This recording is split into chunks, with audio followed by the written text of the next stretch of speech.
Yeah, greetings to one and all. I mean, this is the time of the year in India when everyone talks of a budget, fundamentally of economic governance. Um, these are extraordinary times, and obviously the finance minister should present a budget which is perspicacious, a budget which is perceptive, a budget which is prudent, and above all, a budget which is pragmatic.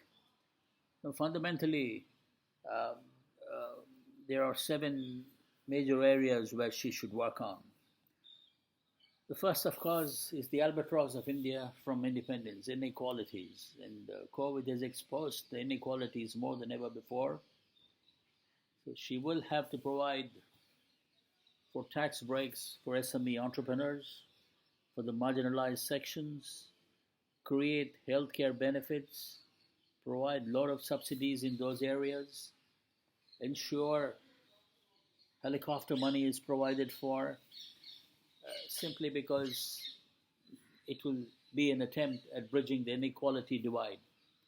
Now, this has been cancerous as far as India goes. We need to desperately bridge the inequality divide between the haves and the have-nots. We got to make it more egalitarian and democratize wealth ownership. So this is obviously an area which she should focus on. The next area where she should focus on is on interest rates. And here she should be very, very clear that she should target us SME entrepreneurs and ensure that they are provided for loans at low interest rates, because many of them have had a terrible last 18 months and they need to resuscitate. They also have the albatross of debt, and this could mean that many of them have either become NPAs or are fast becoming NPAs. To stymie that, she will have to completely and comprehensively ensure that lower interest rates, you know, a low interest rate regime is provided for SME entrepreneurs. Given that any economy in the world, it's the SME segment which actually keeps it going, and it's got to be vibrant. So this is an area which she should work on, and then uh, perhaps throw much light on the Monetary Policy Committee. I mean, basically, vis-a-vis the Reserve Bank of India. She should make it very, very clear to one and all, and once and for all, that the government of India will not intervene and the government of India will not interfere with the workings of the Reserve Bank of India, India's central bank. Because fundamentally, the Reserve Bank of India is geared to work in a medium to long term perspective, and governments of the day, by definition, last for 5 years. So there is a mismatch in terms of time periods. And so she should refrain, the government per se should refrain from any kind of interference with the functioning of the Reserve Bank, and she should be explicit about this. In fact, the government should tweak the Reserve Bank of India Act to ensure greater autonomy for the Reserve Bank of India. And then she should immediately, as a concomitant measure, realize that we are in the Internet of Everything age. Let me say this to you categorically. In 1929 till 1935, we had the Great Depression. We had a Great Depression. And in a paper and in several verbal articulations in circa 2006, I had prognosticated that we are now about to enter, at that point in time, to enter into the next Great Depression. It happened in circa 2008 primarily because of the artificial, kind of buoyancy in Wall Street and stuff like that. But eventually in 2008, the Great Depression started. It is that same Great Depression which is continuing till today, and my source of information, my source of analysis clearly points to the fact, in fact, I had made this explicit even a decade ago, that it will go until 2022 third quarter. Now, COVID just happened, perhaps treated as an exogenous shock, and maybe a year or two more we could have experience uh, a depression. But remember, 2022 third quarter, the signs of revival will start. Perhaps they could be tepid because of the overhang of COVID, but the signs of revival will start in the third quarter of 2022. So we are in the Internet of Everything age, and therefore, at various points in time, it has been cushioned. The nadir was in 2018, and we are now at the rock bottom till 2022. This calls for a lot of interventionism, which the government should do. As an exemplar, the finance minister can incubate a massive infrastructure fund.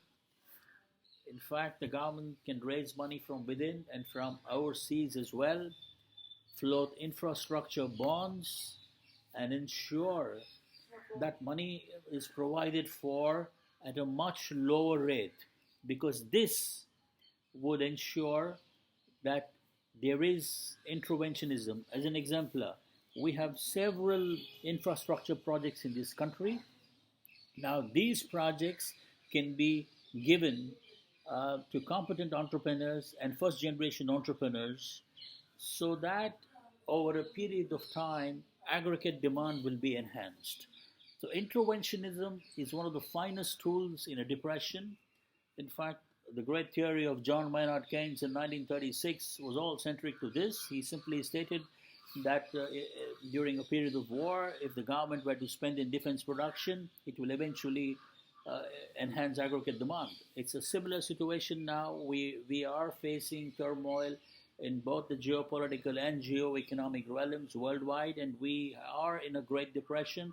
So interventionism per se, by funding infrastructure projects, will provide the right impetus for economic growth and sustainable development. And of course, she can also touch upon another point or two, which is very essential. In fact, she can be very bold about this. In fact, in 1913, it took $4 to get 1 rupee. You know what the situation is today. And why have we deteriorated? Well, there could be many reasons for that, and also could be a flight of capital from here, surreptitiously over, the last century or so. Many Indians have taken money outside. Now, whilst I don't want to get into the modus operandi and stuff like that, suffice to state, there are several tax havens in the world: Switzerland, Cayman Islands, so on and so forth, Bahamas, Bermuda, and stuff like that.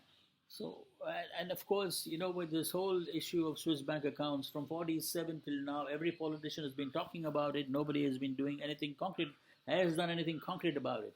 So what she can do is very simple. My research simply states one thing: that the theory of eminent domain can be invoked. And what does that mean? It means one thing. That is, if the government of India, if the Parliament of India, the government can pass an ordinance which can be later on ratified by Parliament. All that needs to be done is that we simply have to pass an ordinance saying that all monies which left the shores of India, and essentially unaccounted money, will escheat to the government. Now, several scholars have been talking of this treaty regime and that being the albatross for retrieval of the money back. Now, that is done away in one stroke with the theory of eminent domain, because when the government becomes the owner of all that ill-gotten wealth, and there is evidence to substantiate that these were monies which had left India, automatically any government in the world will have no other option but to send the money back to India. Now, this is the time for such thinking. She's got to get that money back, because again, it can be used into defense production and infrastructure, which will provide for all-round growth and sustainable development. Now, fundamentally, interventionism is the classic tool of the government for such things. She should go ahead and do it. India desperately requires to spend at least $2 trillion in infrastructure. She can find the money, deploy it correctly, and get things going. And finally, we need to ensure that the governance of the economy is perfect, in the sense that we need to ensure that there are no bottlenecks, there are no albatrosses created by the bureaucracy. Single window clearances, a very transparent and accountable regime, and she can provide for that infrastructure as well in this. Make comments about it in this budget so that it reassures the common man and the investing public and the FIIs that India will be a very fair and transparent game.